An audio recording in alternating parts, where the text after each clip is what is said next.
जय भीम, नमो बुद्धाय, जय संविधान. मी तुमची सर्वांची आवडती लाडकी गायिका धम्मज्योती शिंदे. 20 तारखेला माझा इंस्टाग्राम आयडी हॅक केला, व्हॉट्सअप आयडी हॅक केलेला आहे आणि माझा जो कोण विरोधक आहे त्यांनी भावपूर्ण श्रद्धांजली धम्मज्योती शिंदे अशी एक पोस्ट व्हायरल केलेली आहे.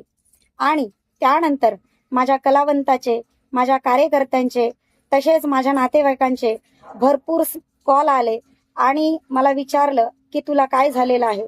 तेव्हा माझ्या चाहत्यांना, माझ्या कलाकारांना, माझ्या नातेवाईकाला सांगणं आहे की मला काही सुद्धा झालेलं नाहीये.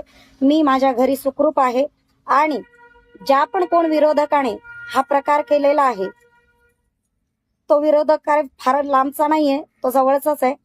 आणि त्याला, त्या जळणाऱ्या व्यक्तीला माझं एकच सांगणं आहे की जे तुम्ही माझ्यावरती जळताय आणि माझे जे पोस्ट व्हायरल करताय, माझ्यावरती जळताय बरोबर आहे, पण जळता जळता, माझ्यावरती जळता जळता तुमच्या गांडीला आग लागू नये म्हणजे बस झालं. कारण याच्या अगोदर सुद्धा फार प्रकरण माझ्या जीवनात घडलेले आहेत. माझ्या मुलांच्या, माझ्या आयुष्याचा पूर्ण कचरा करून रस्त्यावरती आम्हाला आणून अजून सुद्धा त्यांची मनं शांत झालेली नाहीयेत. अनेक असेच काही प्रकार घडवून आणत आहेत. त्याच्या अगोदर मला माझा यूट्यूब आयडी हॅक केला. त्याच्यावरती महिना मला 40-50 हजार रुपये मिळत होते, तो सुद्धा हॅक करण्यात आला. त्याच्यानंतर माझा व्हॉट्सअप आयडी हॅक केला. आता नवीनच एक प्रकार घडवून आणलेला आहे. माझा इंस्टाग्राम आयडी हॅक करून धम्मज्योती शिंदे भावपूर्ण श्रद्धांजली अशी पोस्ट व्हायरल करण्यात आली. तेव्हा त्या विरोधकाला माझं सांगणं आहे, हे जे तुम्ही करताय, जे माझ्या पाठीमध्ये वार करताय, जर तुमच्या गांडीत दम असेल तर मला समोरासमोर येऊन भिडा, बघू तुमच्यात किती दम आहे, माझ्यामध्ये किती दम आहे. कारण मी एक घाबरणारी व्यक्ती नाहीये. कारण मी डॉक्टर बाबासाहेब आंबेडकरांच्या चळवळीची गायिका आहे. आणि आज तुमच्या या सर्व त्रासामुळे मी माझे मुलं घेऊन रस्त्यावरती आहे, 4 पत्राच्या आतमध्ये आहे आणि माझ्या मुलांना शिक्षण देत आहे.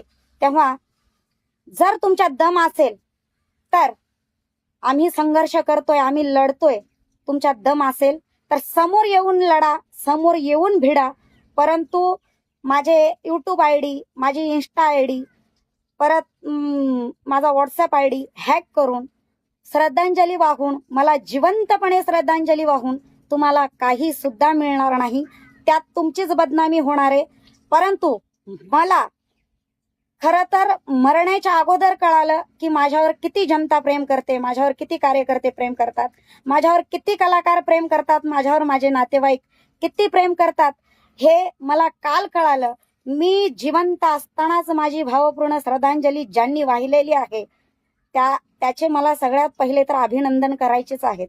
परंतु भावा, एकदा भावपूर्ण श्रद्धांजली व्हायलाय बरोबर आहे, दुसऱ्यांदा तुझी व्हायला मला नको लावू. एवढं मात्र लक्षात ठेव. दम असेल ना, समोर येऊन भिड. जय भीम, नमो बुद्धाय, जय संविधान.